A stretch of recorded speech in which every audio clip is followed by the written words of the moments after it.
The Duke followed his former maid home from work. What he saw left him in tears. Before we begin this beautiful period romance, please tell us in the comments section where you are listening to it. I would love to know where you are joining me from. Duke Henry de Bourgh had a habit of starting his day before dawn. His routine was precise. Coffee was served at the same time each day, the newspaper was spread out on the desk, and reports were reviewed calmly. Nothing disturbed that order. Until one autumn morning when the quietest maid in the palace appeared before him with an envelope in her hands. "What is that, Camille?" he asked without looking up. "My letter of resignation," said Duc. Henri looked up in disbelief. She held the paper with both hands, without trembling and with a serenity that made him uneasy. She was a discreet girl, always punctual and incapable of raising her voice. For years she had served in silence, attentive to every gesture, never asking for anything. "Resigning makes no sense. There must be a mistake," he murmured, putting his pen aside. "Has someone offended you?" "No one, sir. It's my decision." Henry watched her. There was something different in her gaze, a kind of firm determination, as if she had already traveled that road many times in her mind. "Where will you go?" he asked, trying to sound distant. "Wherever my steps take me," she replied with a slight smile without looking directly at him. He frowned. He didn't understand.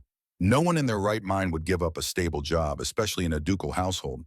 "Camille, I have been fair to you. If it's money, I can increase your salary."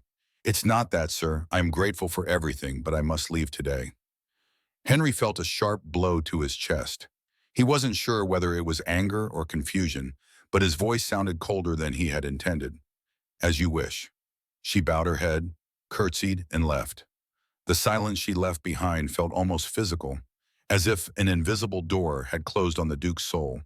That afternoon, the palace seemed empty. The corridors echoed with various sounds. The maids spoke in low voices. The clocks ticked more slowly. Henry tried to concentrate on the council documents, but the letters blurred together.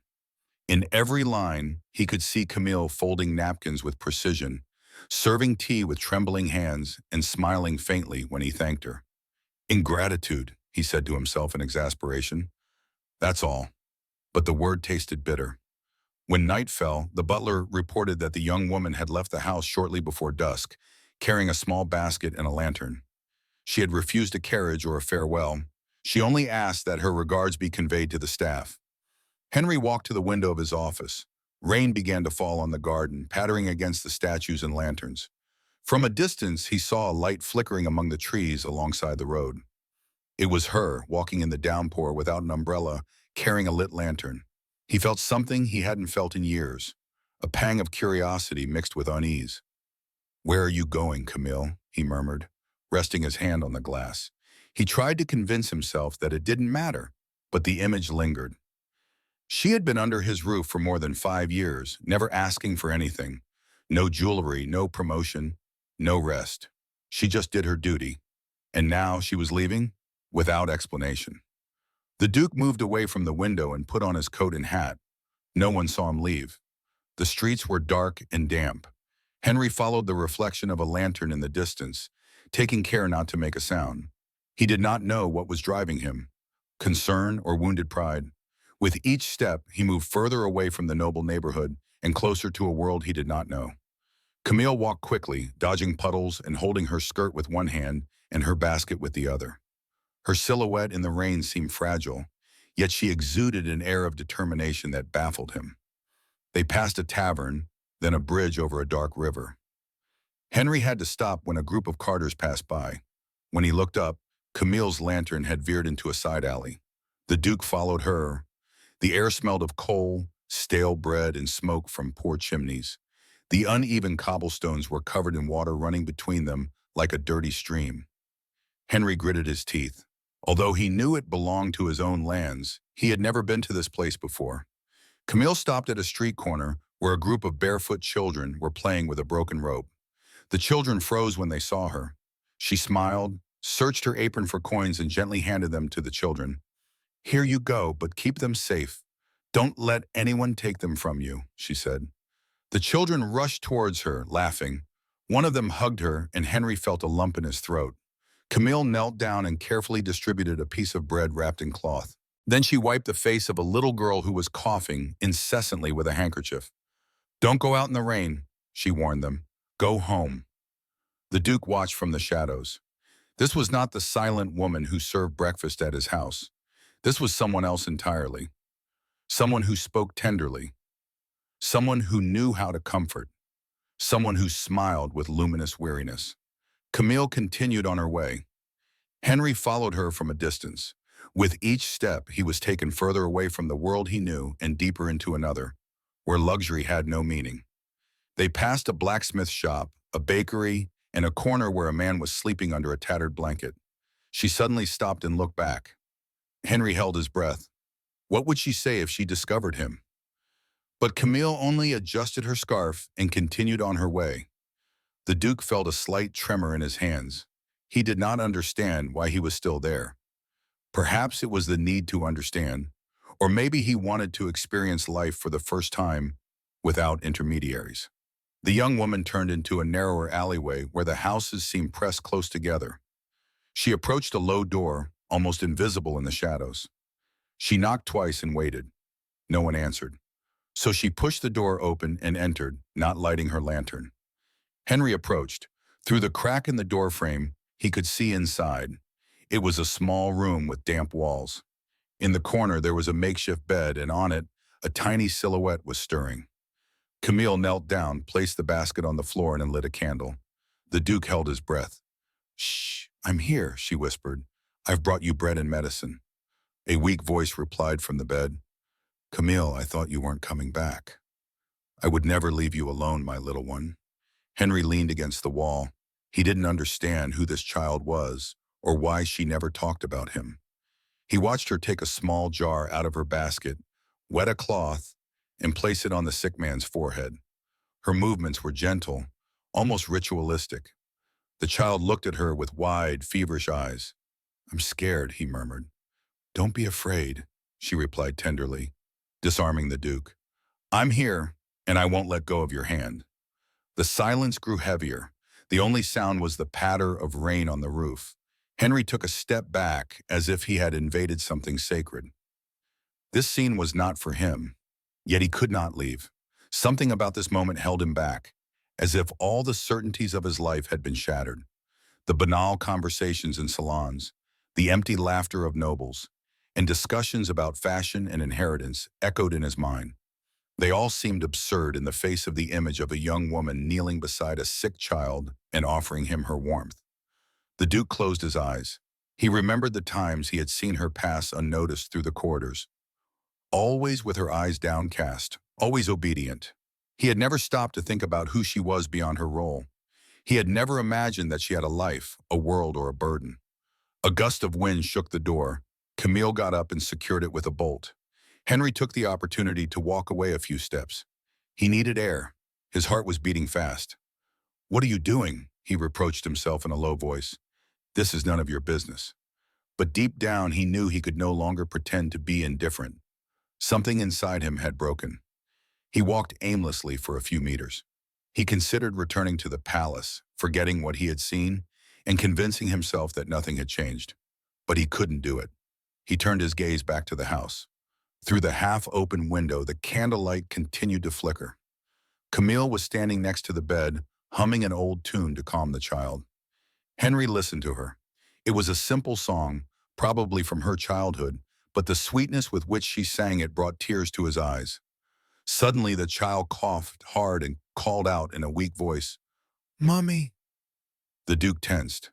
"Yes, my love," Camille replied, stroking his hair. "I'm here, Mommy." The word hung in the air. Han took a step back as if the ground had opened up beneath him.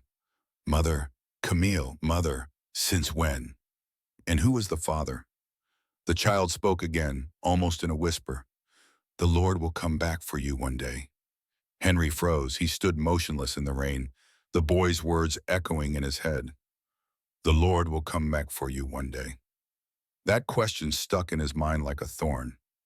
He didn't know if the boy was referring to an absent father or a man who had made a promise and never kept it. The only thing that was clear was that Camillian believed. Henry leaned against the damp wall, his eyes fixed on the window. The candle was still lit. A figure moved slowly towards the child, covering them with a blanket. Henry considered returning to the palace and pretending he had seen nothing, but his body refused to obey him. He felt a mixture of shame and fascination. The clock in the bell tower struck 11. Camille blew out the candle, plunging the room into darkness. Henry turned to leave, but the sound of a carriage forced him to hide in a dark corner. Two men got out of the carriage, talking in low voices, and crossed the street. One of them looked towards Camille's house and spat on the ground. "That's where the girl from the hospice lives," said the taller one. "She's always bringing medicine and asking for bread for the sick." "She should be careful," replied the other. "In this neighborhood, kindness comes at a high price." Henry felt a chill. He didn't fully understand what they were talking about, but the idea that she might be in danger disturbed him. He waited for them to leave, then moved away from the wall. He couldn't stay there all night. He turned around and walked back, his thoughts in turmoil. The next morning, as the butler served him breakfast, he barely touched his food. The mirrors in the dining room reflected the image of a tired man. When his assistant asked if he should send a messenger to the council, Henry simply replied, "Tell them I won't be attending today." He walked through the garden, trying to convince himself that last night had been madness. But every time he closed his eyes, he saw Camille kneeling next to the child. He remembered the way she had spoken to him, the softness of her voice, and the devotion in her every gesture. That night, he returned to the same place without telling anyone. He took his coat and walked to the working-class neighborhood, guided only by memory. The streets smelled of damp and coal, and the streetlights barely illuminated the way. He saw Camille leaving the house with a basket hanging from her arm. She walked quickly without looking up. Henry followed her at a distance. She turned onto a wider street where some vendors were closing their stalls. Her skirt was soaked, but she didn't seem to care. She stopped in front of a bakery, spoke to the owner, and handed him some coins. In exchange, she received a couple of loaves of bread. A few steps further on, she came across a group of barefoot children playing. Henry watched as she offered them bread and a smile. One of the little girls hugged her around the waist. "Thank you, Mademoiselle Camille," said the girl. "Promise me you'll share with your brothers," she replied. "I swear." Henry felt his chest tighten. Every word that Camille spoke was like a caress, disarming him. He had never encountered such unassuming sweetness or such unmotivated tenderness. When she continued on her way, he followed. He saw her enter a small neighborhood church. Henry hesitated before approaching, but curiosity got the better of him. He peered through the half-open door. Camille was kneeling in front of the altar without her torch or coat, her face buried in her hands. She wasn't crying, but her breathing was ragged. The priest approached her. They spoke in low voices. Henri could barely make out what they were saying. "The child is getting worse," she said. "The Lord will provide, my child." "I have asked for so much, Father, but the fever won't break." Henry took a step back. This was not his world. He felt like an intruder in a prayer that did not belong to him. Yet he could not move. He watched the candlelight reflecting on her serene yet tired face. When Camille left the church, the Duke followed her again. She went deeper into the neighborhood where the houses seemed to be piled on top of each other. Henry realized that the cobblestones were disappearing and the ground was turning to mud. Camille stopped in front of a hut where a group of women were knitting around a brazier. She handed them something wrapped in cloth, and they thanked her with smiles. Henry heard them mention bread and medicine. The girl from the palace never forgets. The palace. Henry felt his heart sink. They knew who she was. They knew she had worked for him. His heart was beating so hard that he feared being found out. Camille continued on her way, heading for a dimly lit alley. Henry moved forward cautiously. Suddenly, a cart passed by, splashing him with dirty water. He let out a muffled exclamation, and the young woman turned around. For a moment, their eyes met. Hiding behind a post, he held his breath, but she did not seem to recognize him. She adjusted her basket and continued on her way. Henry waited a few seconds and then followed her. He saw her stop in front of a closed shop. She bent down to speak to an old man sweeping the entrance. "Monsieur Armand, the little one needs more medicine." "I have no more tonic, Camille. Only herbs will do. I can pay you next week." The man shook his head but eventually handed her a paper package. "Take it. I don't want your money." "Thank you," she whispered. "God bless you." Henry watched everything. With each word, a little more of the life she hid was revealed. She wasn't just a maid who had decided to quit. She was a woman struggling to survive and holding up a world that no one else could see. When she left, the old man stared down the alley and muttered, "That girl has a heart bigger than Paris." Henry felt a lump in his throat. He walked a few meters behind her, not daring to speak to her. He watched her turn another corner, dodging a carriage. Then she stopped. The city stretched out before him, divided by invisible lines. The glittering salons of the nobility, the neighborhoods where hunger had a face, and the duke of one of the oldest French families, hiding there like a thief following a maid. He considered turning back, but a muffled cry cut through the air. Henry spun around. The sound came from the direction in which she had disappeared. He ran without thinking. The streets were narrow and dark. Puddles of water pooled on the ground. His heart pounded in his ears. As he turned the corner, he saw her. Camille was kneeling beside an old woman who was lying on the ground. The basket had fallen, soaking the loaves. Henry approached quietly. "Breathe slowly," she said, taking the woman's hands. "It's over. Don't move." "It was just dizziness," the old woman replied in a weak voice. "I haven't eaten anything since yesterday." Camille searched her basket and offered her a piece of bread. "Please take it." "I can't accept." "You must eat." The old woman ate slowly. Han watched from the shadows, surprised by Camille's patience. No servant of the nobility would have behaved in such a way. Not someone of her class, let alone a duke. Once the old woman had recovered a little, the young woman took off her coat and placed it over her shoulders. "You can't stay here in this cold," she said. "Come, I'll walk you home." The old woman looked at her with tears in her eyes. "God bless you, daughter." Camille helped her to her feet. They walked slowly down the street, arm in arm. Henry followed at a distance. He didn't know what moved him more. Was it the tenderness of the gesture or the naturalness with which she did it? They came to a low door. Camille left the old woman at the entrance and waited until she saw her go inside. She stood still for a moment, as if she needed to catch her breath. Henry took a step forward. He wanted to talk to her and ask what she was doing there and why she had quit, but he couldn't find his voice. Camille picked up the empty basket and set off again. She walked to the main street, crossing in front of a group of laborers, before turning down another road. Henry followed her, feeling the rain getting colder. He saw her stop in front of a small, almost derelict house at the end of a narrow passageway. She pushed the door open and disappeared inside. Henry approached slowly, his heart racing. The light of a candle flickered from the half-open window. He peered in just enough to see. Camille was kneeling beside a bed. The child slept, pale, with flushed cheeks. She changed the cloth on his forehead, gave him a spoonful of the tonic she had just obtained, and spoke to him tenderly. "Hang in there a little longer, Monetit. Everything will be all right." Henry watched in silence. The room was small, barely offering any refuge. And yet, there was a peace there that he had never felt in his palace. The child opened his sleepy eyes. "Are you back, Mummy?" he asked in a weak voice. "Yes, my love, I'm here." She took his hand and kissed it. He looked away. His soul was in turmoil. He wanted to leave, but something inside him told him not to yet. The wind blew against the shutters. The candle flame flickered. Camille got up to close the window. Henry took a step back, but the floorboard creaked under his boot. Camille turned around, her eyes fixed on the darkness, alert. "Who's there?" she asked in a firm voice. Henry held his breath, paralyzed with fear. He stood still. His heart was beating so loudly that he feared she might hear it. Camille took a step toward the window, with the candle in her hand, trying to make out something in the shadows. The flickering light illuminated her tired face and damp cheeks, worn out from the day's exertions. "Is anyone there?" she repeated, her voice tense.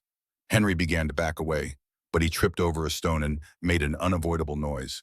She jumped and ran to close and bolt the window. There was a thick silence for a few seconds. Henry stood still, waiting for calm to return. When he saw that the candle was lit again and Camille had returned to her spot beside the child, he took a deep breath and took a few steps back. The air was freezing. He walked aimlessly until he reached the main street. His mind was spinning in circles. "Mom," the child had said, "the Lord will come back for you one day." He couldn't get that phrase out of his head. Who was that man? Was he a lover, a husband, or a cruel master? The Duke had no answers, only questions that weighed on him like stones. He spent the night without sleep. At dawn, the church bells reminded him that he had to attend a council meeting. However, he didn't have the strength to face his peers' gazes. He asked to be excused. He did not explain why. All day long, he could not stop thinking about Camille. He imagined her walking among the poor, smiling sweetly as she gave away bread, and returning to the dark corner where she cared for a sick child. The question grew inside him, why hide something like that? As evening fell, he made a decision that even he did not understand. He put on his coat and went back out into the working-class neighborhood. This time, it was not to follow her, but to take a closer look at where she lived. He wanted to see it with his own eyes and understand the world she had chosen. The streets were wet and muddy. The streetlights barely illuminated the olean-covered walls. The neighbors looked at him suspiciously. His fine coat gave him away. A boy approached him and offered to light his lantern. Henry declined politely. He didn't want to attract attention. He walked to the alley where he had seen Camille the previous night. The door to the house was still closed. A slight cough could be heard from inside. Henry approached but didn't dare knock. He stood with his back against the wall listening. "Drink slowly," said a voice. "It's hot. It tastes bitter," replied the child. "That's why it heals." Henry smiled involuntarily. There was tenderness in every word. He could picture her leaning over the little boy and blowing on the medicine so that it wouldn't burn his tongue. Suddenly, footsteps behind him made him turn around. A woman emerged from the house next door carrying a bucket. She looked him up and down suspiciously. "Are you looking for someone, sir?" Henry hesitated. "I was just passing by." The woman let out a short laugh. "No one passes by here by chance." He didn't answer. She looked at him more closely. "If you're looking for Miss Camille, you're not doing anything wrong. She doesn't hurt anyone. I know her. We all know her. Since she arrived, she hasn't stopped helping. She brings bread and medicine and cleans the children's wounds. Without her, more than one of them would already be dead." Henry felt a lump in his throat. "Does she live alone with the child?" "Yes. The poor child has been ill for a long time. They say he's her brother, though some think he's her son. But that doesn't matter to us. Here, everyone just tries to survive as best they can." The woman walked away, murmuring a blessing. Henry stood still, processing what he had just heard. Whether he was her brother or son didn't matter. What mattered was the strength with which she faced her misfortune. A long time passed before he decided to leave. As he did so, he saw a group of men drinking around a makeshift bonfire in the distance. One of them looked at him and whispered something. Henry could feel their eyes on his back until he turned the corner. When he returned to the palace, it seemed empty. The lights, the carpets, the old portraits. Nothing made sense. The butler asked if he wanted dinner. Henry shook his head. "I'm not hungry." "Would you like me to prepare the carriage for tomorrow, sir?" "No, no one must know that I am leaving." The butler nodded, not asking any questions. He had worked in the house for years and had learned to read his master's silences. That night, Henry wrote a note that he never delivered. It simply said, "Camille, forgive me for not asking who you were before I lost you." He folded it and put it in his pocket. The next day, he returned to the same place. The sky was overcast, and the air smelled of an approaching storm. The door to Camille's house was ajar. He hesitated before knocking, but curiosity got the better of him. Camille called out, barely audible. There was no answer. He stepped inside. The room was dimly lit. There were breadcrumbs and an empty jar on the table. The child was fast asleep in bed. Henry looked at the child with a strange sense of respect for this creature who had changed his life without knowing it. A noise made him turn around. Camille was coming in with a bucket of water. When she saw him, she froze. "What are you doing here, Monsieur le Duc?" she asked. Henry lowered his head in shame. "I didn't mean to scare you. I just wanted to make sure you were okay. You have no right to be here." "I know." She put the bucket on the floor and crossed her arms. Her eyes sparkled with anger and fear. "How long have you been following me?" Henry hesitated to answer. "Since the night you left. I didn't understand why you quit. I wanted to know." Camille let out a bitter laugh. Now you know. Not completely. Why hide it? I could have helped you. Help me, she repeated ironically. With what? With alms? With your noble compassion? No, Mur, I've had more than enough charity in my life. Henry felt the impact of her words. I'm not talking about compassion. I'm talking about justice. In your world, justice doesn't exist for people like me. The child stirred in bed and they both fell silent. Camille moved closer to adjust his blanket. Her voice changed tone. I don't want you to wake him. He's very weak. Henry lowered his voice. Tell me the truth. He's your son. Camille was silent for a few seconds. Then, without looking at him, she replied, He's not my brother. Our parents died when I was young. Since then, I've taken care of him on my own. I didn't want anyone to know, because if they found out, they would take him away from me. Who would do such a thing? The authorities and hospices? They say that poor people shouldn't raise sick children and that such children belong to the state's charity. But I won't give him up. Henry nodded slowly. That's why you quit. Yes, I couldn't divide my time between your house and him anymore. I needed to be here all the time. The Duke watched her silently. There was something in her gaze that moved him. A mixture of pride and weariness, fragility and strength. Can I pay for a doctor? No, she interrupted. I don't want your money. It's not money I'm offering you, it's help. Camille shook her head.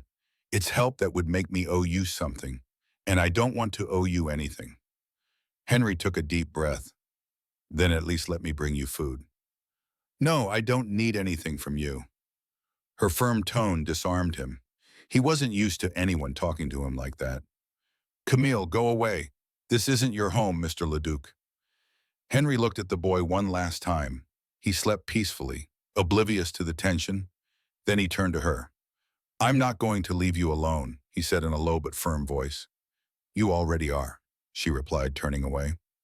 He stood at the door for a few seconds, searching for words that evaded him. Finally, he left. It began to rain as he reached the corner. Each drop reminded him of the sound of her voice. He walked aimlessly without an umbrella until the city faded into the mist.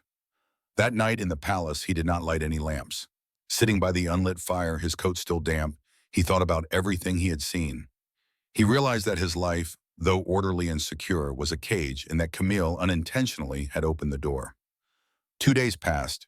Henry did not return to the neighborhood, and he could not concentrate on anything else either. The servants noticed his distraction.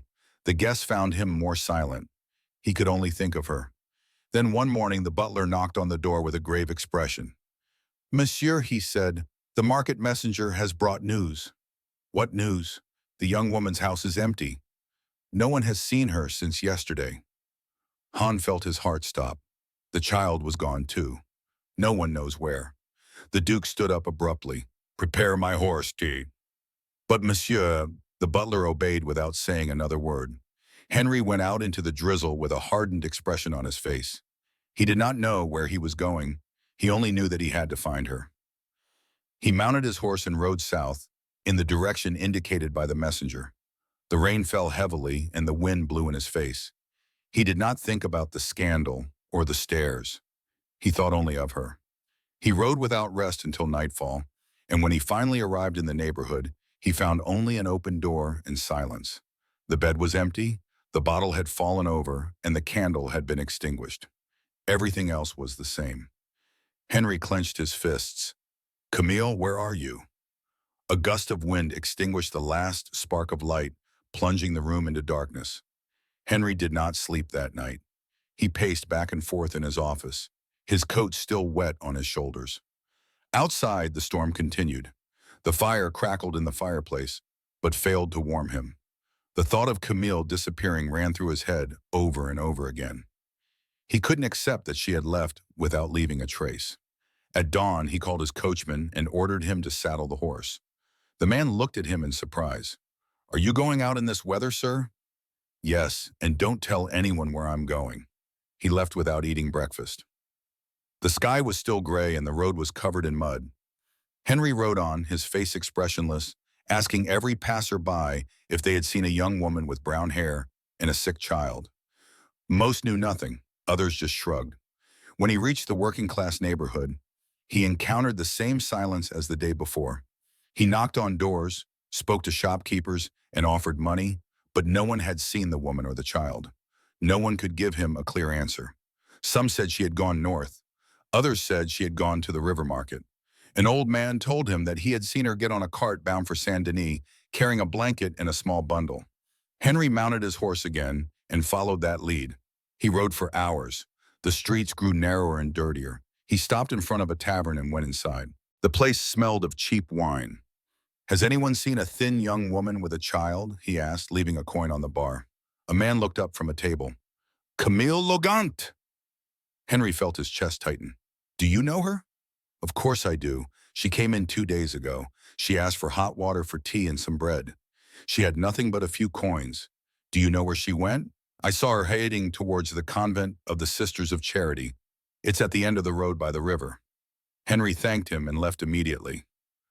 The convent was small, with stone walls and an overgrown garden. He knocked impatiently on the door until a nun appeared. "Are you looking for someone, sir?" "Miss Camille Laurent. She used to work in my house. I was told she was here." The nun looked at him cautiously. "She arrived recently." "Yes, she had brought a very sick child with her. The sisters have helped her." Henry breathed a sigh of relief. "I need to see her." "I don't know if that's a good idea," he said. "She's exhausted. Just a moment, please." The nun nodded and led him down a narrow corridor. The air was filled with the smell of wax and medicine. Camille's voice, soft and almost a whisper, came from a half-open door. "You need to get some sleep, mon petit. You'll feel better tomorrow." Henry peered in. The dim light illuminated her face. She had dark circles under her eyes, and her hair was loose. The child was breathing with difficulty. She hadn't seen him. The Duke took a step forward. The nun cleared her throat, and Camille looked up. The color drained from her face. "Monsieur le Duc." Henry paused in the doorway. "Forgive me for barging in like this. I just wanted to know if you were all right." "You shouldn't have come," she replied, stifling the tremor in her voice. "I had to. I couldn't stay away. When I heard you had disappeared, I feared the worst." Camille took a deep breath and slowly stood up. "We're fine. You don't need to worry." "Don't lie," he said, lowering his voice. "I can see it on your face. You're tired and ill. Why won't you let me help you?" "Because I don't want to owe you anything." "It's not about debts. It's about humanity, Camilla." "Camilla, look at me. You don't understand. If I accept your help, people will talk. They'll think you've fallen on hard times." What?" he insisted. "That you're my lover." I couldn't bear the shame of that. Henry was speechless. The sincerity of her words cut him like a knife. He would not allow anyone to offend her. "You can't help it. Your surname carries more weight than your word." The child coughed. Camille ran to him, dampened a cloth, and placed it on his forehead. Henry watched her with new respect. The tenderness with which she cared for him was not that of a servant. It was that of a mother, even though she wasn't one. "Camille," he said, moving a little closer, "listen to me. I didn't come to offer you charity. I came to keep you company." "Company?" she asked incredulously. "Yes. I don't want to see you alone in this place. Let me help you, even if only as a friend." She shook her head slowly. "Your friendship would be my ruin." Henry lowered his gaze. He didn't know how to respond. The nun, who had remained nearby, approached and spoke in a low voice. "Sir, the young lady is right. Everyone here respects you, but if they see you with her, rumors will start. Leave her alone." Henry nodded resignedly. "Just promise me you'll take care of the child." "We will," said the nun. Camille looked at him one last time, speechless. He bowed slightly and left the room. Outside, the air smelled of rain. Henry mounted his horse and rode back to the palace. But something inside him had changed. The image of Camille haunted him. That mixture of pride and tenderness overwhelmed him. Over the next few days, he tried to focus on his duties. He failed. At meetings, he barely listened, and at dances, he forced a smile. His mind remained at the convent beside that bed. One night, as he was walking through the gardens, he saw the butler approaching with a letter in his hand. "It arrived an hour ago, sir." It had been delivered by a nun. Henry broke the seal. He recognized Camille's handwriting. "Sir," the butler said, "do not return to the convent. The child is better, but we will have to leave soon. I do not want to cause you any more trouble. I beg you to forget me." Henry clenched the paper between his fingers. He couldn't forget, even if he tried. The next morning, without telling anyone, he rode back to Sindeni. When he arrived, the convent door was closed. He knocked loudly until a nun opened it. "I came to see Miss Loren." "She left last night," the sister replied. "The child was well enough to travel." "Where did she go?" The nun didn't say. She just left a prayer written on the altar. Henry entered the chapel. On the marble altar was a folded sheet of paper. He picked it up with trembling hands. It read, "Lord, give her strength to understand what she cannot change." He put it in his pocket. He did not know whether it was a farewell or a plea. Days passed, and Paris began to revolve around him again, but nothing was the same. Conversations about fashion and titles in the salons were unbearable to him. He saw the shadow of hypocrisy in every elegant gesture. One evening during dinner, a marquise remarked, laughing, "Apparently the Duke of Devonshire is pursuing a servant girl. How crazy." Henry dropped his glass, staining the tablecloth with wine. "Keep your gossip to yourself, madam," he said harshly. The room fell silent. No one dared to reply. Henry got up and left without looking back. On the way back in his carriage, he reproached himself for not finding her and for not insisting. The idea of her being alone somewhere tormented him. That same week, he decided to look for her again. Again. He hired messengers, questioned shopkeepers, and visited hospices. Someone told him about a young woman helping out at a small makeshift hospital in the south of the city. He wasn't sure, but he felt in his heart that he had to go. The journey was long. When he arrived, he saw a wooden building and a group of women wearing patched aprons. One of them confirmed that there was indeed a volunteer named Camille Laurent. He entered with his heart racing. The place smelled of herbs and soap. In a corner, surrounded by sick people, she was sitting with her hair tied back, her face pale, and her hands stained from work. "Camille," he said barely audibly. She looked up and saw him. There was no surprise, only a resigned calm. "I asked you not to come. I couldn't stay away." "So you didn't listen to me. I heard you, but I can't obey." Camille put down the bowl she was holding and approached him. "What do you want from me, sir?" "I am no longer your servant. I'm not looking for a servant. I'm looking for the woman who taught me kindness." She looked down. "Don't say that. Don't idealize me. I only do what I can, and that's enough to change everything." He replied sincerely. Camille took a step back. "You must leave. They'll see you here." "I don't care, but I do," he said. Henry stared at her. "Why? You insist on pushing me away because you don't want me to save you, sir. I'm not the cause. I don't want to save you. I want to understand you." Camille took a deep breath. "Then understand this. Some lives cannot be mixed. Yours and mine belong to different worlds. Worlds only intersect when someone dares to take a step. That step comes at a high price," she said in a broken voice. Henry took a step closer, but did not dare to touch her. "I am not afraid to pay that price," he said. Camille looked at him for a long time. There was a gleam in her eyes that mixed sadness and tenderness. "Don't say that here," she whispered. "Not in front of them." Henry followed her gaze. Several patients watched them silently and curiously. He nodded. "Then promise me you'll talk to me when we're done here," she said. Camille replied. She turned and went back to her task. Henry waited outside in the drizzle. An hour passed, then two. As the lights in the building began to go out, he saw her come out. She stopped in front of him without an umbrella, with rain running through her hair. "Why do you insist?" she asked. "Because I no longer know who I am without you." She trembled slightly but did not back away. "Monsieur," she said, "what you feel is not love. It is compassion." "No," he replied firmly. "It is love, even if it is hard for me to accept." Camille looked at him, frightened by the force of his words. "Don't say that," she whispered. "If anyone hears you, they'll destroy us both." Henry smiled with serene sadness. "Then let them destroy us. I'd rather that than continuing to pretend." Camille closed her eyes as if the world were falling apart. Please go away. Henry did not move. Not until you tell me you don't feel the same way. Camille opened her mouth to reply, but no sound came out. The silence between them became unbearable. Suddenly a gust of wind blew out the lamp on the doorstep, leaving them in darkness. The lamp went out with a bang, leaving them in shadow. For a moment, the only sounds were the rain falling on the tin roof and water running down the street. Camille took a step back, but Henry stood still, as if a wall had appeared between them. Don't say anything, she whispered.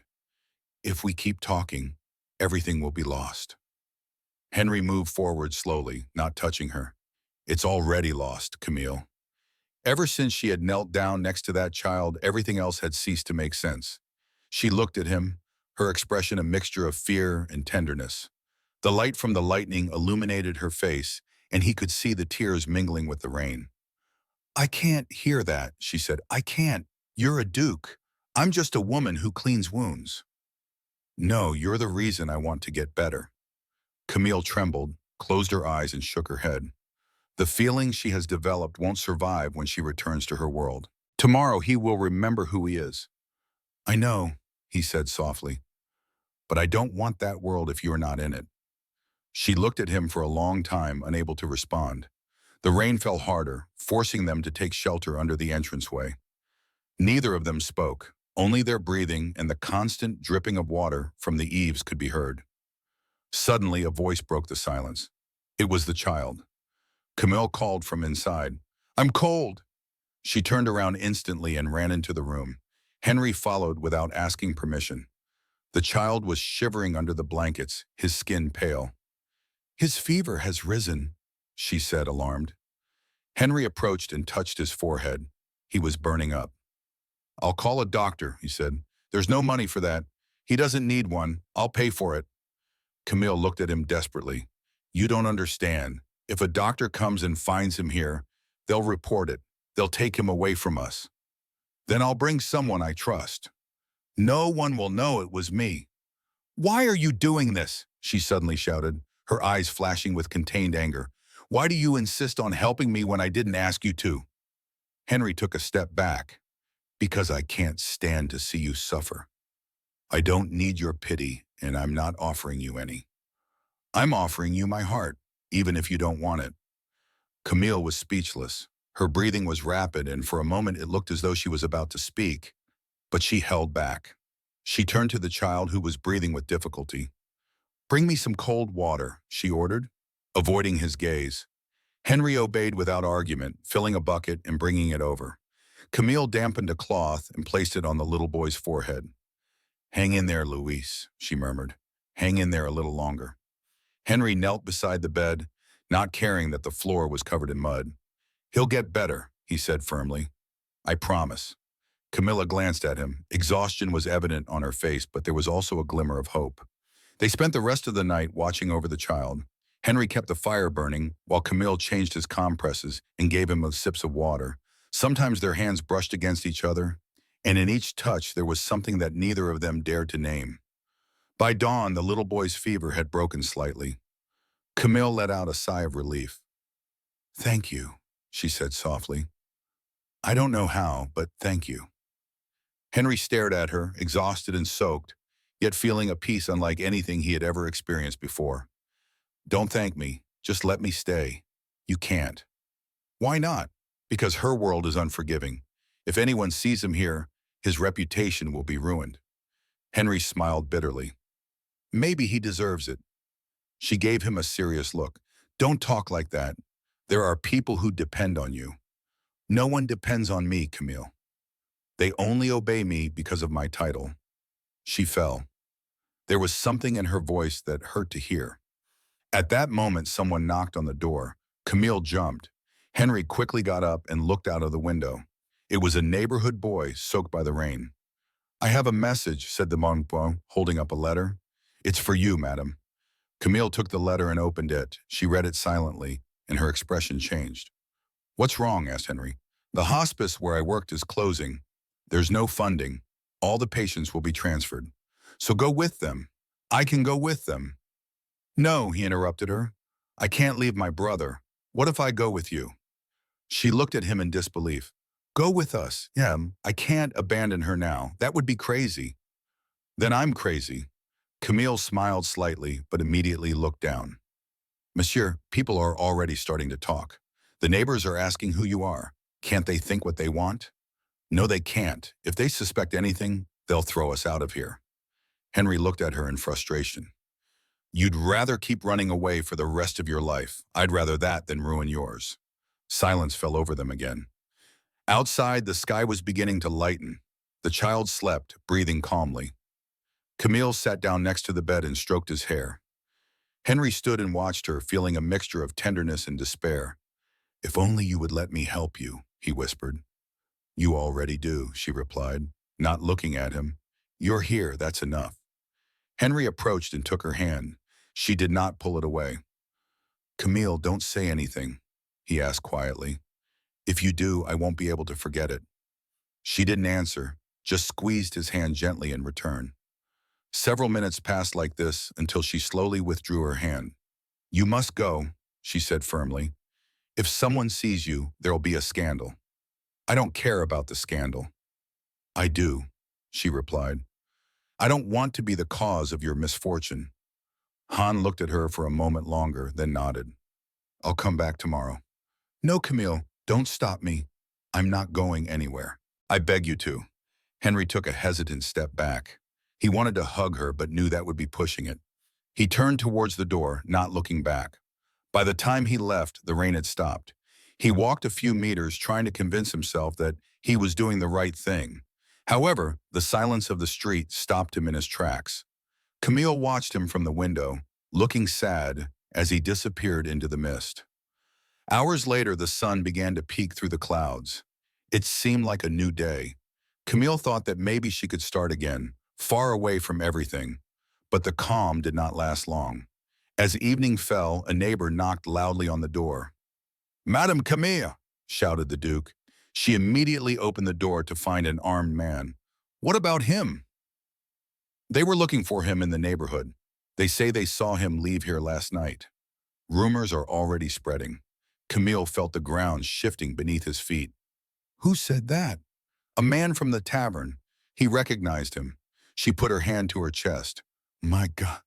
The neighbor lowered his voice. Be careful, miss. Not everyone in this neighborhood is trustworthy.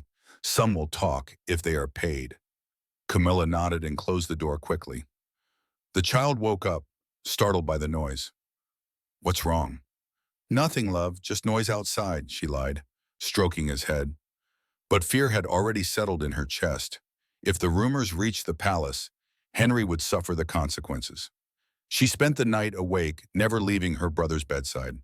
When dawn painted the windows gray, she made a decision. She packed a few things, a couple of blankets, the child's clothes, and a jar of medicine. When the little boy woke up, she hugged him. We're leaving, Luis. It's time to find somewhere else to go. Why? Because we're no longer safe here. She carried him to the door and left without looking back. Meanwhile, in the palace, Henry had just finished getting dressed when his butler entered without warning. Monsieur, there is something you should know. What is happening this morning? A letter has arrived from the newspaper La Gazette de Paris. They have published rumors about you and a woman from the village. Henry froze. What do they say? That the Duke of Burr has been seen visiting a house in a working-class neighborhood and engaging in inappropriate behavior. The Duke clenched his fists. Who gave them that information? They don't mention that in the article, but it's all over the city. Henry closed his eyes. He knew immediately that someone had seen them. He thought of Camille, of the child, and of the ensuing scandal. Prepare the carriage, he ordered. I'm going to look for her. The butler tried to stop him.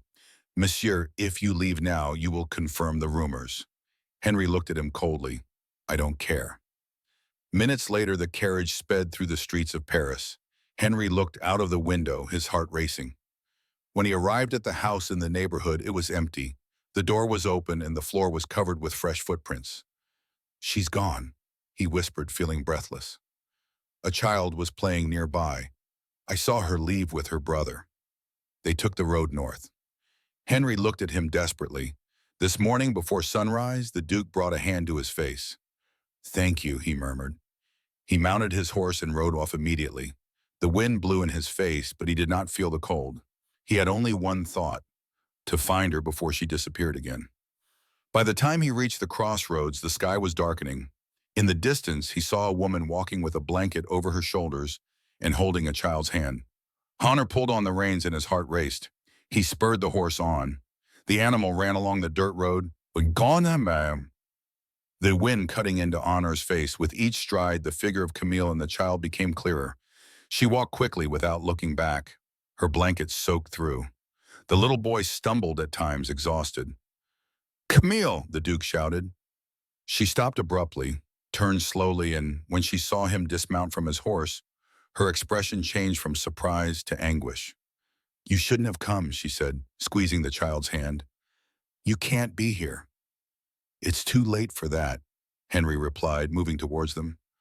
I won't let you run away again. Camille looked at him with tired eyes. Run away? You don't understand. I'm not running away from you. I'm running away from the scandal that will destroy us both. I don't care about the scandal. I care about you. The child began to cough. She wrapped him in a blanket. Luis is weak. If we don't reach the shelter before nightfall, he won't survive. I'll take you then. Get on the horse. Camille shook her head immediately. Nobi, if anyone sees you with me, it'll confirm what the newspapers say. Henry took another step forward. Camille, listen to me. I can't go home knowing that you're out there wandering in the rain.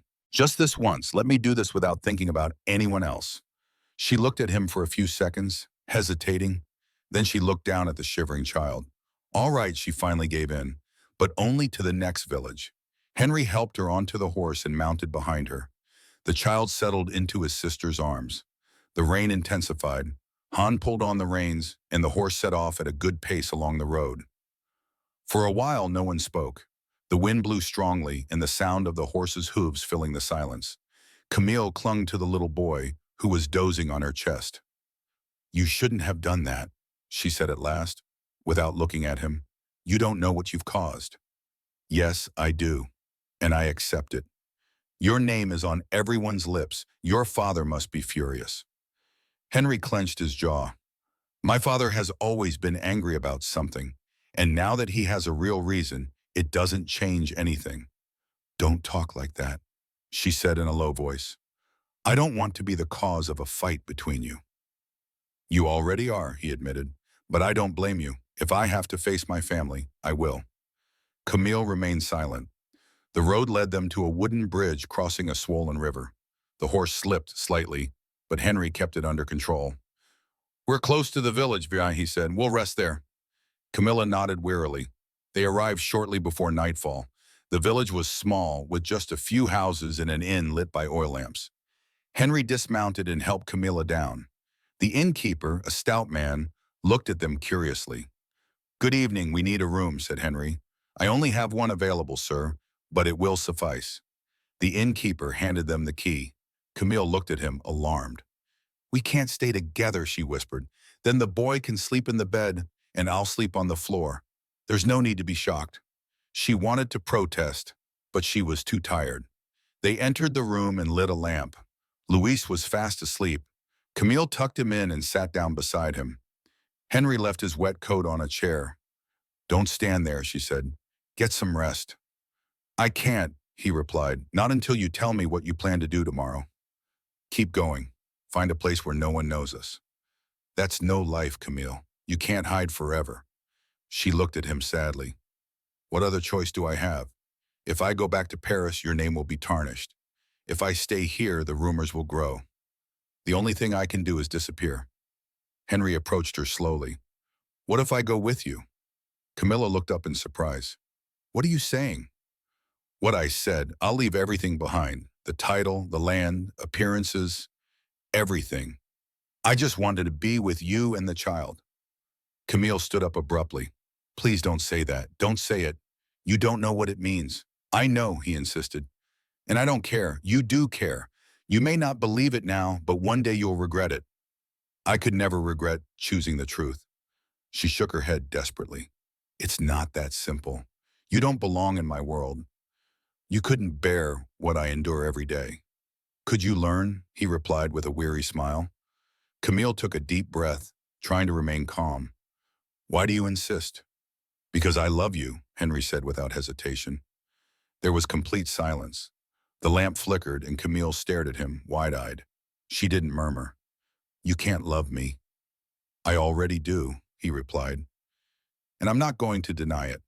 She turned away, her hands trembling. Don't say that. Don't say it again. If you do, I'll never be able to forget it.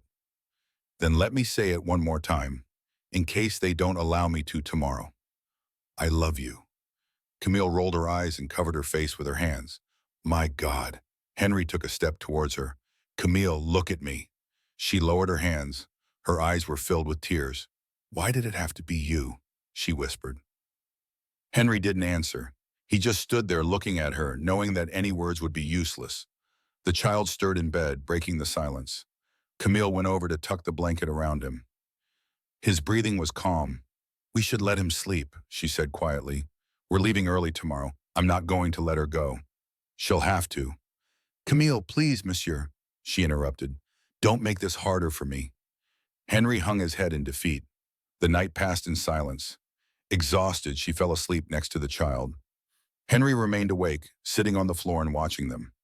Every so often, the wind blew against the window, causing the fire to sparkle in the lamp. At dawn, Camille got up quietly, packed her things, and woke the little boy. Henry opened his eyes just as they were about to leave. Where are you going?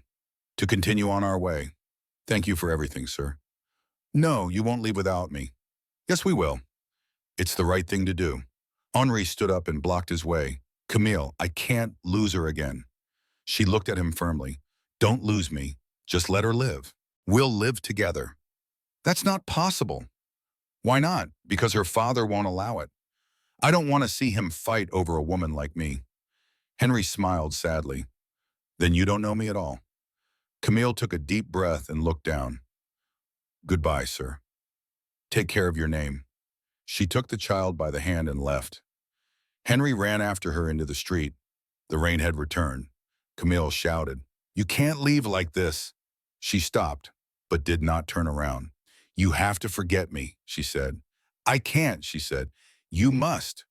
Henry took another step forward, but she started walking again. The Duke stood there watching them walk away in the rain until they disappeared down the road. Hours later, he returned to the palace. His father was waiting for him in the hall, holding a copy of the newspaper. There, it's true, said the old Duke, still not greeting him. A maid, a woman without a surname. Henry did not reply. You have dishonored your name, the old man continued. What will society say? That I fell in love with a good woman should not be a source of shame to anyone. His father struck the table with a cane. Enough! That woman will never set foot in this house again. If you continue seeing her, I will disinherit you. Henry looked at him without fear. Then do it. Would you give up everything for a servant? I would give up everything for someone with more dignity than us. The old Duke was speechless. Henry turned and left the room. He did not speak to his father for the next few days. He ordered his servants not to mention her name and devoted himself to searching for Camille. No one knew anything. Some said she had gone west, while others said she had crossed the river in search of work. Weeks passed. Henry traveled through villages, asking questions and paying messengers. He never rested. One afternoon, when he was overcome with exhaustion, a woman from the market approached him. Are you looking for the girl with the sick child? She asked. Henry felt a lump in his throat. Yes, do you know where she is? I saw her a few days ago. She works in a makeshift hospice on the outskirts of town. She cares for the sick. Henry immediately mounted his horse and rode tirelessly until the sun began to set. When he arrived, the air smelled of smoke and medicine. At the entrance to the small hospice, amid the stretchers and buckets, he saw her. She was leaning over a bed, cleaning a patient's wounds. Her hair was loose, her face was pale, and her hands were covered in bandages. Henry dismounted, his feet numb. Camille. She looked up. For a moment, she couldn't believe her eyes. Are you here again? She asked, barely audibly. I couldn't stay away. You should have. I can't. Camille squeezed the cloth between her hands. Don't complicate my life anymore, monsieur. Henry took a step towards her. I didn't come to complicate things. I came to stay. Camille took a deep breath, her chest trembling. Don't say that. Not in front of everyone. I don't care who hears it. She looked at him with shining eyes. If you stay, your world will condemn you. It already has. I have nothing left to lose. Camille watched him silently, unable to respond. At that moment, a nun hurried in and whispered something in her ear. Her face turned pale. What's wrong? Henry asked. Camille replied. She ran to a room at the back, dropping the cloth she had been holding. Henry followed her without thinking. When they entered, they saw little Luis lying in bed. His face was flushed with fever and his lips were parched. Camille knelt beside him, crying silently, while the child murmured her name in a weak voice. Camille leaned over the child and desperately took his hand. Luis's skin was burning hot, his pulse was weak, and his lips were dry. The room smelled damp and of herbs. The nun who had accompanied them placed a bucket of water next to the bed and lowered her voice. The fever hasn't gone down since last night. I don't know if he'll make it through another night like this. Camille clenched her teeth to hold back the tears. He'll make it. He has to. Henry approached, not knowing how to help. Let me bring a doctor, he said. I have money. I can pay whatever it takes. Two have already come, said the nun, but neither wanted to stay. They're afraid of catching it. Henry stood silently, watching the child. His breathing was short and painful. Camille wiped the sweat from his forehead and whispered in his ear. I'm here, my love. I won't let go of your hand.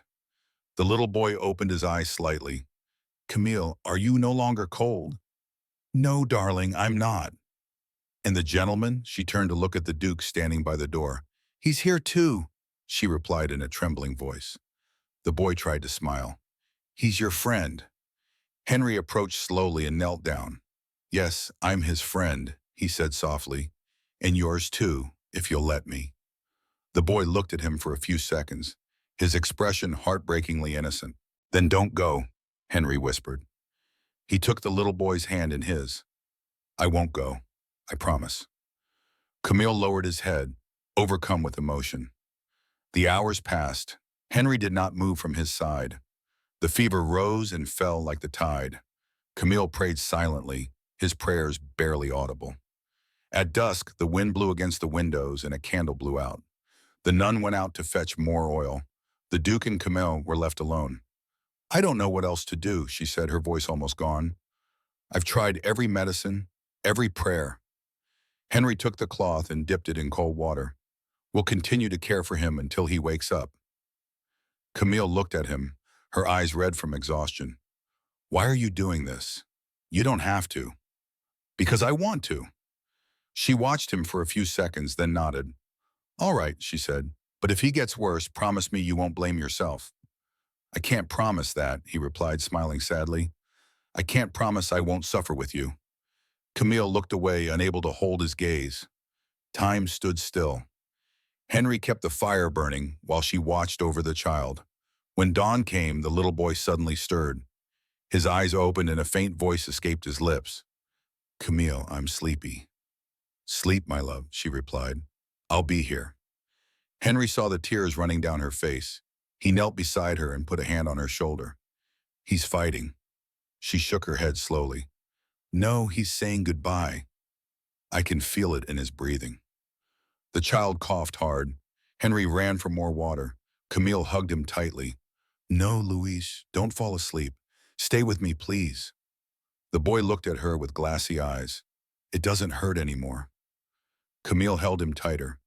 You're going to get better, do you hear me? The gentleman is going to teach you how to ride a horse when you're better. Luis smiled faintly. Really? Henry nodded firmly.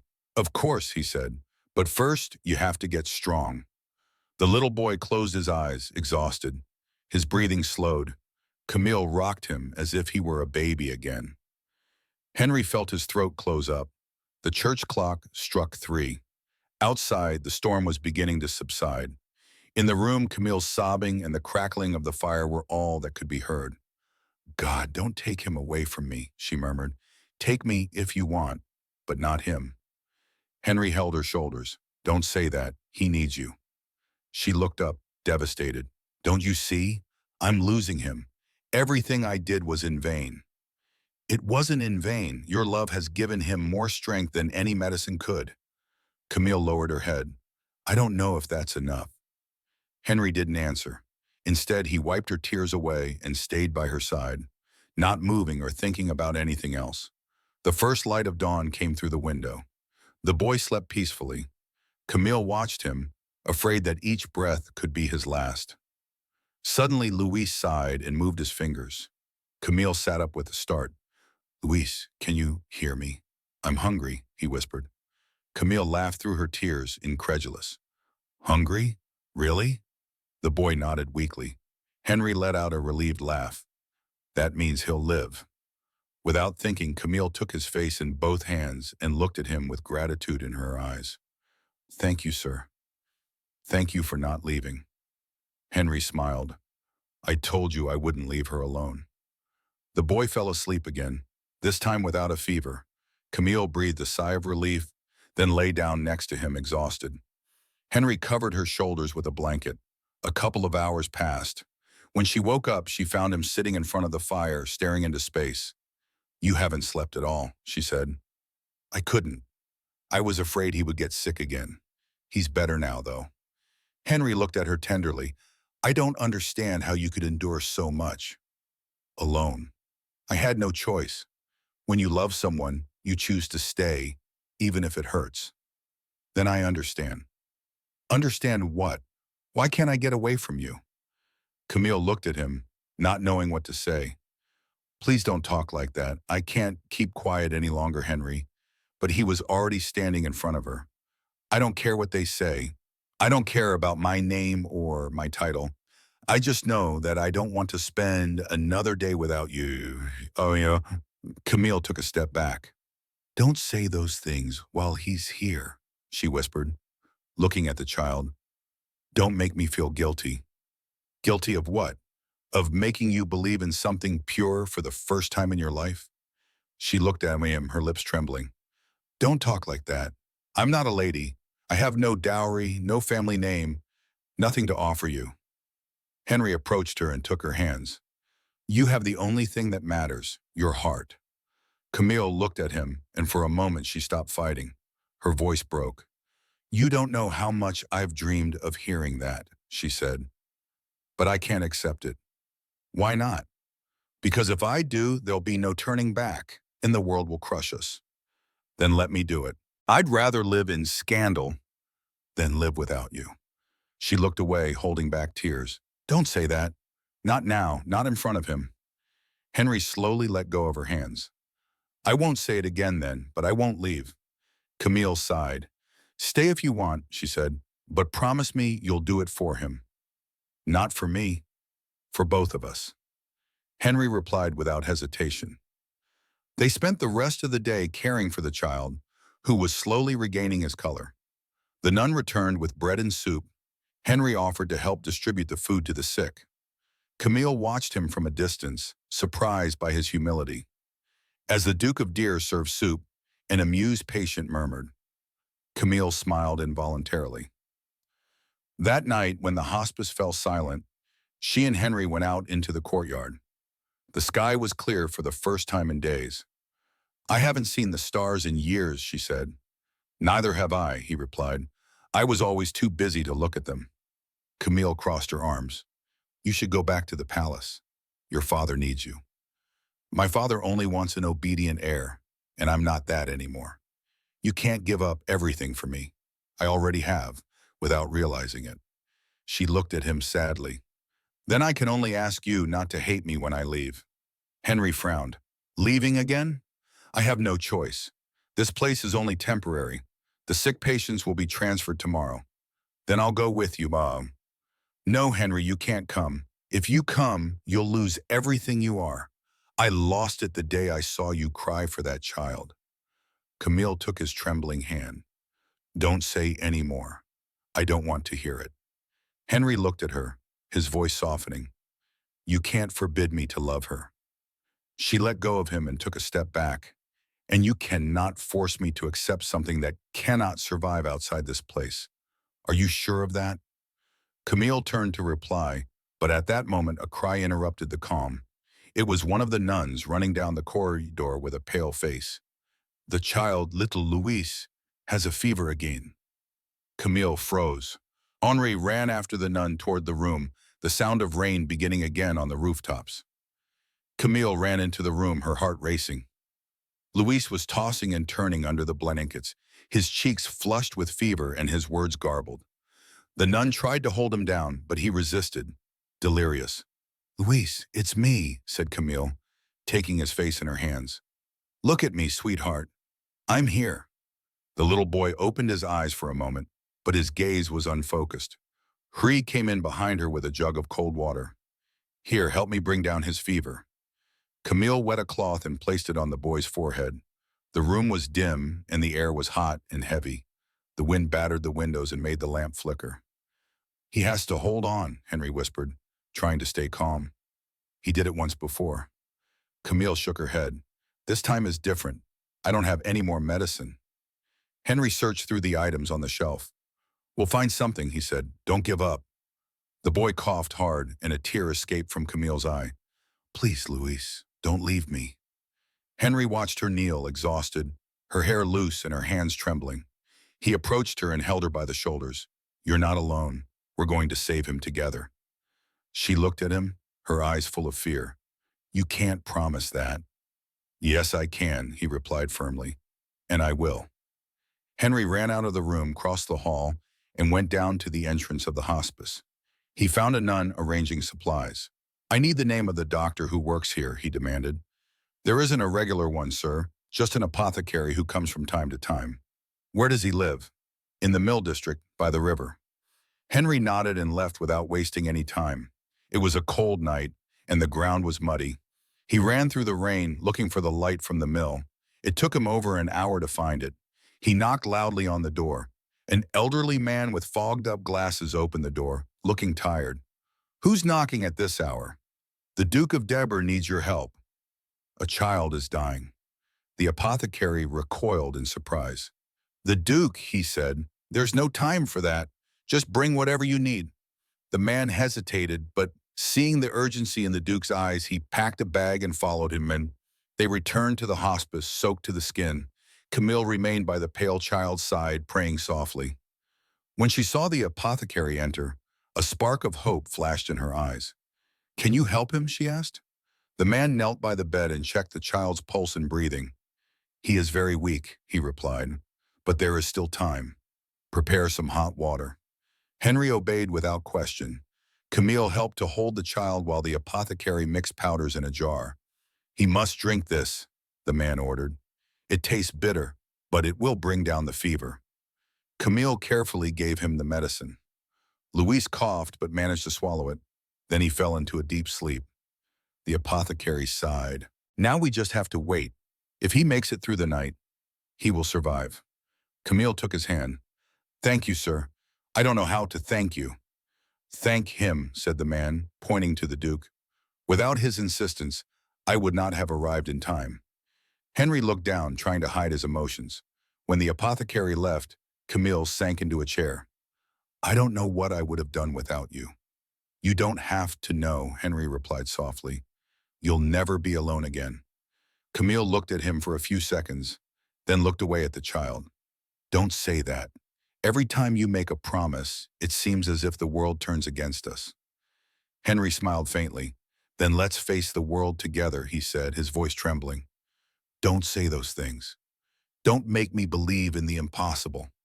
The impossible is already happening." Camille looked at him.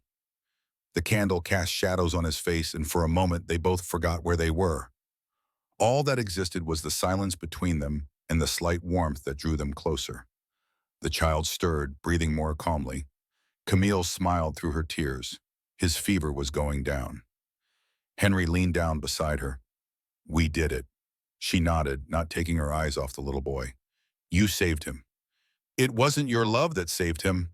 I just saw it." Camille blinked, her throat tightening. "Henry, tell me not to go away," he said. "Just that." Camille took a deep breath without answering. Her emotions prevented her from speaking. He got up, took his coat, and put it over her shoulders. Rest, he said. We'll talk tomorrow. Talk about what? About us. She looked at him in surprise, but before she could respond, he left the room. The next day, the sun shone through the windows for the first time in many days. The hospice smelled of freshly baked bread. Camille woke up to find the light on his face. Luis was sleeping peacefully. When Camille went out into the courtyard, he found Henry helping to carry buckets of water. The nuns looked at him curiously. "What are you doing?" she asked, approaching him. "Working. Apparently, I'm not as useless as I thought." Camille smiled involuntarily. "The sisters are going to put you to work serving soup, and yet you're still here." "Then I'll stay." She looked down. "You can't." "Of course I can, Henry. This is no life for you. It's the life your son wants for you." Camille crossed her arms in frustration. "Let your family say what they want. I don't care anymore." "You can't say that. You have responsibilities. A degree. A degree that has caused me no end of trouble." Camille looked at him tenderly. "Make no mistake. What you feel for me is gratitude, not love." Henry laughed softly. "Then explain to me why I think about you from the moment I wake up until nightfall." "Because you pity me." "No, it's because you need me." Camille fell silent, unable to hold his gaze. "Don't say that here." "Why not?" "Because it's going to make me cry." Henry took another step forward, lowering his voice. "I don't want to see you cry. I just want you to let me stay." She looked at him without answering. Luis appeared at the door, holding a piece of bread. "Henry." The Duke turned and smiled. "How are you feeling?" "Fine, I'm not hot anymore." Camille ran over to hug him. "Thank God," Luis laughed, surprised by the hug. "We'll stay here, Camille," he said.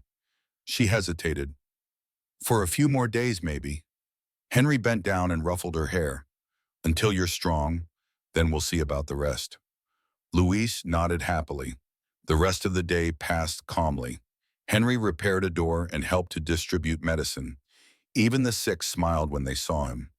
The nuns treated him with respect. They knew who he was, but none of them mentioned his title. At dusk, Camille approached him while he was cleaning the courtyard. "I don't understand how you can adapt so quickly," he said. "Maybe I should have always lived like this, without privileges." "With purpose," she smiled. "Then perhaps there is something we can learn from each other." Henry looked at her. "That means you're staying for now, but don't misinterpret my words." "Too late. I already have." Camille let out a nervous laugh. "It's impossible to talk to you. That's what everyone on the council says." They both laughed. It was the first time they had laughed together without fear. When night fell, Henry accompanied Luis to bed. The boy looked at him curiously. "Why do you care so much for Camille?" Henry hesitated for a moment. "Because she's the bravest person I've ever met." "You love her," Henry smiled. "Yes, I love her." Luis nodded as if it were the most natural thing in the world. "Then stay forever." Henry stroked his hair. "I'll try." As he left, he found Camille waiting for him by the door. "What did you tell him?" she asked. "That I love her." "Henry," she whispered to the Armada, "you shouldn't have said that." He already knew. Camilla pressed her lips together, not knowing whether to laugh or cry. "You're going to get him used to something that can't last. Just let it last as long as it has to." She looked at him for a long time. The fire in the hallway lit up her face. "I don't know if I'm more afraid of losing you or of believing you." Henry took a step towards her. "You don't have to decide now. Just don't close the door on me." Camilla looked down and nodded. "All right, but promise you'll talk to your father tomorrow." Henry tensed. "What for?" "To clear his name. I don't want your family to hate me." "They already do." "Then do it for yourself." Henry remained silent. "All right," he finally agreed, "but I'll be back." "I know." The next day, before dawn, Henry set off for the palace. The road was covered in fog. When he arrived, the servant stepped aside without greeting him. In the hall, his father was waiting for him, standing with a cold expression on his face. "Have you come to apologize?" asked the old duke. "No, I have come to tell you that I renounce everything." The old man looked at him incredulously. Everything for a woman, for a meaningful life. The old man struck the floor with his cane. You may be a fool, but I am a free one. Without waiting for a reply, Henry turned on his heel and left. As he left the palace, a messenger approached him, looking agitated. Sir, I come from the hospice. Miss Lauren asked for you to be found. Henry felt a lump in his throat. What happened? The messenger swallowed hard. The child, little Louis, has taken a turn for the worse again. Without a word, Henry mounted his horse and galloped off as the sky darkened over Paris again. He did not wait for explanations, spurring his horse on and racing down the road. The mist enveloped him, and the rhythm of the horse's hooves striking the ground seemed like his heartbeat. Every second weighed heavily. All he could think about was Camille and the child he had promised to protect.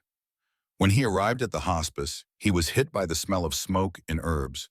Several patients were sitting outside, wrapped in blankets, while the nuns came and went with buckets of water. Henry dismounted before his horse had come to a complete stop. Where is he? He asked breathlessly. A nun pointed down the hallway to the last room. But I warn you, sir, she said, there is not much that can be done. Henry rushed in. Camilla was sitting by the bed, holding Louise's hand. Her eyes were red from crying. The boy was barely breathing. You're too late, she whispered, not looking at him. Henry knelt in front of them. Don't say that. He'll hold on. I know it. He can't take it anymore. Please don't say that. Camilla squeezed the boy's hand and stroked his hair tenderly. Shh, my love. The Lord is here now. Everything will be all right. Luis opened his eyes with difficulty and smiled weakly. Henry, did you bring your horse? Henry swallowed. Yes, Luis. It's outside. When you're better, I'll teach you how to ride it. The boy tried to laugh, but only a sigh escaped his lips. I want to see it. Later, when you're stronger. Camille looked at the Duke in despair. I don't know what to do. His body is cold and his heart is beating so slowly. Henry took him by the shoulders. I'll go and get the apothecary. There's no time. He's too far away. Louise tried to speak again. Camille, I'm sleepy. Sleep, my love. I'm here. The boy closed his eyes. The silence became heavy. Camille waited with bated breath. Suddenly, Louise sighed again, and his little body relaxed. Louise, she whispered, her voice breaking. Louise, look at me, darling. Henry took the boy's wrist, searching for a pulse. Nothing. Camille let out a muffled cry and collapsed on top of Henry, hugging him tightly. No, please, don't take him away from me. Henry held her, trying to stop her from falling. Camille, no, don't say that. Don't try to comfort me. She cried weakly and breathlessly as if the life had gone out of her. Henry couldn't find the words. He just hugged her and let her tears fall. Minutes passed, perhaps hours. The nun entered quietly and covered the child's body with a sheet. Camille just squeezed the little boy's hand under the fabric. You have to let him rest, said the nun softly. Camille slowly raised her head. Rest, she repeated, as if the word had no meaning. Henry knelt in front of her. I'll take care of everything. You don't have to do it alone. Yes, I do. I always have. Not this time. She looked at him, her eyes dry, and the emptiness in them hurt more than tears ever could. You don't understand. Everything I did was for him. Every penny, every sleepless night. If he's not here, what's the point of me going on? Henry took her face in both hands. For you, he said. Your life is worth it. He wouldn't want to see you give up. Camille shook her head, discarding the idea. I have nothing left. Yes, you do. You have me. She closed her eyes. You shouldn't be here. You don't deserve to carry this burden. Let me decide that. Camille slowly pulled away, stood up, and walked to the window. Outside, it was raining softly. I love the rain, she murmured. He said the raindrops were like lights falling from the sky. Henry listened to her in silence. Camille, let me help you give him the send-off he deserves. She turned around, exhausted. How does a mother say goodbye? He didn't answer. Instead, he approached her and took her hands, with love, not guilt. Camille shuddered. I don't know how to do it. Henry hugged her without saying anything. She finally let him hold her, as if she no longer had the strength to go on. The nun returned with 2 lit candles and placed them next to the little boy. "The priest will come tomorrow to bury him," she announced. Camille nodded without looking up. Henry knelt by the bed and took one of the candles. "Rest, little Louise. I promise to take care of your sister." Camille looked at him, her eyes filling with tears again. "Don't promise that, Henry. Don't make promises you don't intend to keep." "I will keep it, even if it costs me everything." She wanted to respond, but her voice broke. That night, the hospice was silent. Camille remained by the child's side until dawn. Henry did not move from the door. Each time he saw her shudder, his heart broke a little more. At dawn, they went out into the courtyard to prepare for the burial. A small plot of land behind the hospice served as a cemetery. While Camille held a blanket that had belonged to the child, Henry helped finish the job. "You shouldn't do that," she said, watching him shovel. "I want to do it. It's not work for a duke." Henry looked up with red eyes. "Today, I'm not a duke. I'm just someone accompanying you to bury what you love most." She pressed the blanket to her chest. "I never thought it would end like this." No one does. When the hole was ready, they lowered the small coffin into it. Camille knelt beside it and spoke softly. "Come, rest in peace, Louise. There is no more pain where you are now. I will carry on for a little while longer, even though I don't know how." Henry helped her to her feet. The earth fell slowly onto the coffin. Each blow echoed in her chest. When it was over, Camille stared at the newly formed mound. "Now he's really alone," she whispered. Henry came over and took her hand. "No, what he loved about you will live on." She looked at him with empty eyes. "I don't know if that's enough." "It's enough to start over," he replied. Camille sighed. "Start over. I don't have a reason anymore, so let me be your reason." She stared at him. "Don't say that now, here. Not in front of him." Henry lowered his gaze. "You're right. Forgive me." Camille took a step back, breathing heavily. "I need to be alone for a moment." Henry nodded. "I'll wait for you outside." He went out into the courtyard and leaned against the wall, drenched in sweat and sadness. The nuns looked at him with respect. One of them approached him. "You can't do anything more for her, sir." "Let her cry by. I won't leave." Sometimes loving someone means knowing when to walk away. Henry didn't respond. When Camille came out, her face was calm, although her eyes were still wet. "It's done," she said simply. "He's resting." Henry nodded. "If you like, I can take you to a quieter place." "No, I want to stay here for a few more days. The sisters need me." "And then what will you do?" "I don't know. Maybe I'll leave the country." Henry felt a blow to his chest. "And you'll leave everything behind. You have me." Camille looked at him sadly. "Henry, I'm not the woman you knew anymore. You're still the same, just stronger. Now I'm just a walking memory." Henry took a step forward. "Don't say that. Don't ask me to forget you, because I can't." Camille lowered her head. "Then you'll suffer more." "It's worth it." She sighed and looked at him. "You shouldn't love me. I'm broken." "Then I'll stay to help you put yourself back together." For the first time in hours, a slight smile appeared on her face. "I don't know if that's possible," she said. "Let me try." Camille nodded wearily. "Just a little," she said. "No more." Henry held out his hand. She took it. Over the next few days, he stayed at the hospice, helping wherever he could. The nuns accepted him as one of their own. He devoted himself to caring for the sick in silence. They didn't talk much, but when they did, a few words were enough. One afternoon, while serving soup, Henry watched her. Her hands were no longer shaking. There was still sadness on her face, but also a new calm. "I don't know how you keep going," he said. "Because you taught me," she replied. Henry smiled gently. "And now what do you want to do?" "Live," she said without hesitation. "I don't know how, but I want to live." Henry approached her, lowering his voice. "Then let me accompany you, not as a duke, not as a savior, just as a man who loves you." Camille looked at him for a long time. "If you accept that I have nothing to offer, you can stay. I didn't come here looking for anything. I came to give." She nodded slowly. "Then stay, but promise me one thing. Anything. Promise me that you won't leave me when the world turns its back on us."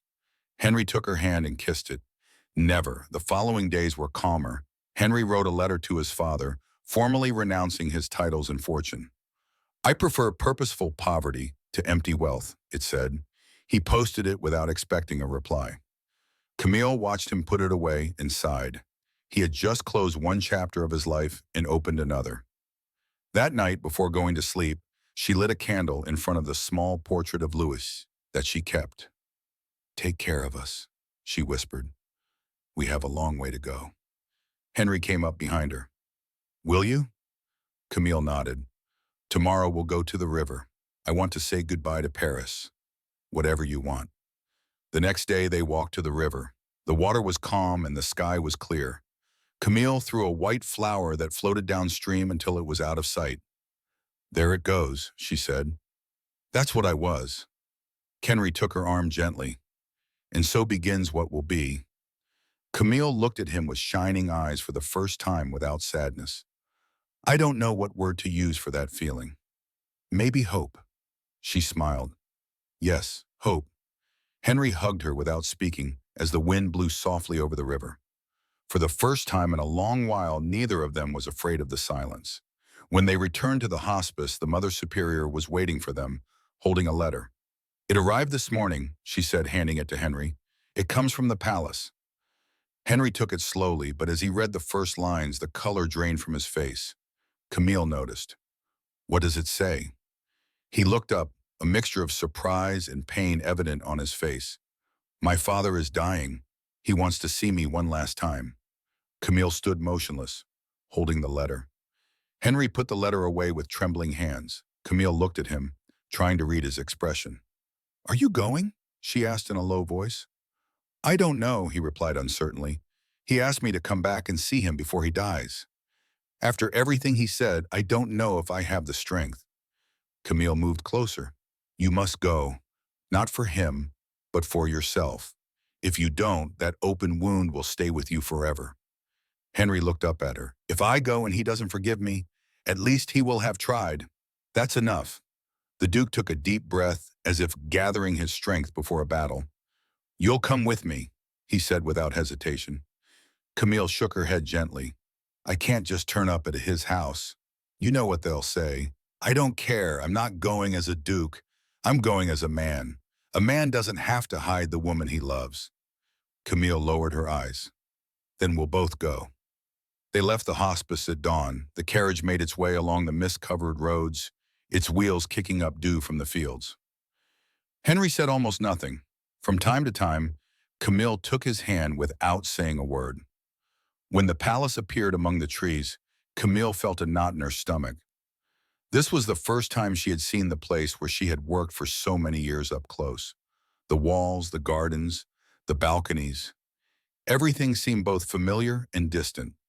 The butler greeted them with a tense expression. The Duke, your father, is in his room. He does not have much time left. Henry nodded and turned to Camille. Wait for me here. I promise I won't be long. She smiled sweetly at him. I'll wait for you. Henry went upstairs. The bedroom door was ajar. Inside, the old Duke was lying in a high bed, covered with heavy blankets. His face was pale and he was breathing heavily. I knew you would come, said the old man, not opening his eyes. Henry approached. He wrote to me. I had to do it before I died. I can't take my anger with me to the next life. Henry stood there, not knowing what to say. Your mother would have wanted you to do what you did, the old man continued. She always said that duty is worthless if you lose your heart. I didn't understand that until now. Henry looked at him in amazement. You're saying you approve of me? The old man nodded weakly. I'm not blind, son. I've seen the way you look at her. That woman saved your life. Henry leaned over and took his hand. I thought you'd never tell me, he said. Sooner or later, all men love more than their pride can bear, murmured the old man, closing his eyes. Promise me you'll do the right thing. I will. Then live with courage. Henry squeezed his hand. I will, father. The old man smiled and sighed. Go to her. Don't waste any more time. Henry left with tears in his eyes. He went downstairs and found Camille waiting by a window in the hallway. She turned when she saw him. How is he? At peace, he gave me his blessing. Camille smiled in surprise. He said you saved me, he said. She looked down. I only did what anyone would do. Henry cupped her face in his hands. No one else would have done it. Camille stood still, feeling her legs tremble. Henry, she whispered. He hugged her tightly, as if afraid of losing her again. I don't want any more goodbyes. Neither do I. The butler appeared discreetly. Monsieur, the family is waiting for news. Henry nodded. Tell them that the Duke will be honored and that his son will do what he should have done all along. Camille looked at him, confused. What are you going to do? He looked at her, his expression a mixture of emotion and determination. Marry you. Camille gasped. No, you can't say that here. I've said it, and I'll say it again as many times as necessary. She took a step back as if she needed air. Don't do it out of gratitude. I'm doing it out of love, Henry. I'm a servant. You were. You're not anymore. Camille shook her head. They won't allow it. Then I'll resign. She looked at him incredulously. You would give up your title for me? Henry smiled. I did it a long time ago. Today I'm just making it official. Camille felt tears welling up in her eyes. I don't know what to say. Say yes. She trembled, her heart beating so hard it almost hurt. Yes. Henry laughed with relief and hugged her again. That same afternoon, the old Duke passed away in his sleep, his face bearing a serene expression. Henry mourned him briefly but sincerely. At the funeral, members of high society attended, casting cold stares and murmuring when they saw Camille among those present. She stood firm, holding Henry's hand. After the ceremony, Henry spoke to everyone. My father is at rest, and I will follow his advice to live truthfully. Today I announce that Camille Logant will be my wife. A murmur ran through the cemetery. Some of the nobles were scandalized. Others bowed their heads. But Henry did not move. Camille looked at him with astonishment and fear. Henry, no. Yes, he interrupted. I will hide no longer. She wanted to speak, but he squeezed her hand and led her away. The carriage took them back to the palace, which for the first time felt different, warmer and more human. Henry called all the servants. Listen to me, he said. From today onwards, this house will not distinguish between masters and servants. Here, there will only be people who respect each other. The servants looked at each other, unsure how to react. Henry turned to Camille and smiled at her.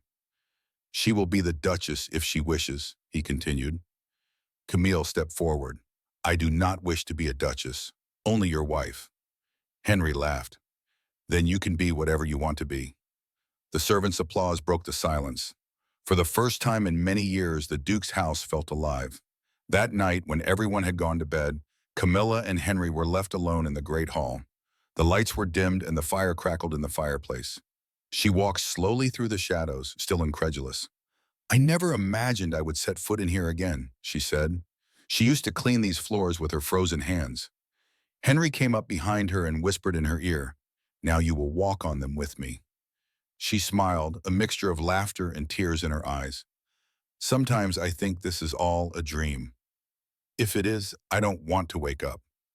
Camille looked at him. What if the world judges us tomorrow? Henry gently cupped her face. Let it. I will only answer to you. She closed her eyes and rested her forehead against his. Luis would be happy if he could see us. He can see us, Camille. I'm sure of it. She nodded excitedly. Then promise me something, she said. Promise me that we won't forget who we are, that we won't become like them. Henry smiled at her. Promise, babe. The city bells rang in the distance. The rain started again, but this time it was soft and almost sweet. Henry took her hand. Do you want to go out in the rain? Yes, she laughed. You're crazy. Maybe, but with you, anything is worth it. They went out into the garden. Rain fell on the flowers, and raindrops slid down their faces. Sherry hugged her as the world dissolved around them. I love you, said Camille Logan, her voice trembling. I've loved you since the night I followed you through the streets of Paris. She looked at her in surprise. Since then, she continued, I knew you were the only truth I had ever known. Camille hugged him tightly, as if she wanted to stay there forever. I love you too, Henry de Beru, she said. But not because you're a duke, I love you for the man you've become. The Duke smiled, tears in his eyes. Then let me be that man forever. She looked at him seriously, but her lips trembled with emotion. Forever. Henry kissed her in the rain, a kiss that needed no promises or words. The palace lights shone behind them, and the gray sky seemed to open above their heads. When they broke apart, Camilla rested her head on his chest. What shall we do now? We will live simply and truthfully. The palace will become a home for those who have none. Camille looked at him tenderly. Luis would have loved that, then we will do it for him. The rain continued to fall, covering them in water and laughter. Henry took Camille by the hand, and they walked among the rose bushes. You know, he said, when I first saw you, you were a shadow in my house. Now you are the light that guides everything I do. Camille smiled and blushed. I never thought a duke could say something so beautiful. I'm not a duke anymore. I'm your husband. She laughed happily. You're not yet. Then tomorrow I will be. Tomorrow, yes, at the hospice church tomorrow, where it all began. That's where we'll get married. Camille looked at him in surprise. You'd really do it there? It's the only place I want to do it, where I saw you fight, love, and be yourself. She caressed his face tenderly. Then tomorrow I'll be your wife. Henry kissed her forehead, barely containing his emotion. The next morning the hospice bells rang as the sun's rays pierced the clouds. Camille wore a simple white dress that one of the nuns had lent her. Henry waited for her at the altar, not in a grand ceremony, but simply staring at her. When she reached him, there was complete silence. Are you ready? Asked the priest. Sure. Camille smiled. I have been since he decided to stay. Henry took her hand and kissed it. I promise to care for you and love you every day from now on, and I promise never to let go of your hand, no matter what happens. The bells rang again. Outside, the townspeople were waiting for them with flowers and laughter. Henry and Camilla left the temple in the sunshine, and the people threw petals into the air. She looked at him, tears of joy in her eyes. Listen to that. It's the sound of a new beginning. Henry hugged her tightly as the wind ruffled her hair. Today our life begins, Camille, he said. This time she replied with a smile. We will never hide again. Thank you very much for listening to the end of this story. We hope you enjoyed it as much as we enjoyed telling it. We would love to hear your opinion. Please leave a comment telling us where you are listening from and what you liked most. Rate this story from 1 to 10. What score would you give it? If you enjoyed this story, please subscribe to the channel and give us a like to show your support. This motivates us to keep creating and sharing more emotional and educational stories. Before we say goodbye, we'd like to remind you that a recommendation for another exciting and charming story will appear on the final screen. If you would like to watch it, simply click on the video. Thank you again for being here, and we'll see you in the next story.